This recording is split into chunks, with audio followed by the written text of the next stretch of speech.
7મી મેએ થનારી mock drill ઉપર ગૃહ મંત્રાલયની થઈ મહત્વની બેઠક। 244 જિલ્લામાં થનારી મોક ડ્રીલની તૈયારીઓ ઉપર થઈ ચર્ચા।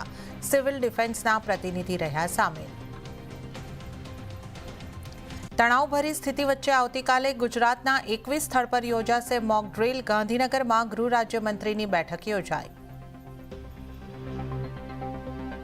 ખરાબ ગ્લોબલ સંકેતોને કારણે બજારમાં આવી વેચવાલી સાથેનો રહ્યો કારોબાર। સેન્સેક્સ અને નિફ્ટી 5% ઘટીને થયા બંધ। બેંક નિફ્ટીમાં સતત બીજે દિવસે રહ્યું દબાણ। ઇન્ડેક્સ 1.25% જેટલો ઘટ્યો તો સ્મોલ કેપ અને મિડ કેપ ઇન્ડેક્સમાં રહ્યું સૌથી વધારે 2%થી વધારેનું દબાણ।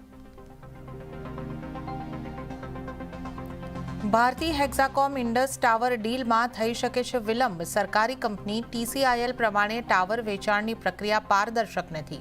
TCILને નહીં કરવામાં આવ્યા સામેલ। CNBC બજારના એક્સક્લુઝિવ સમાચાર। રાજ્યમાં કમોસમી વરસાદે તારાજી સર્જી। રાજ્યમાં કુલ 6 લોકોના મોત। ઉત્તર અને મધ્ય ગુજરાતમાં વરસાદી માહોલ।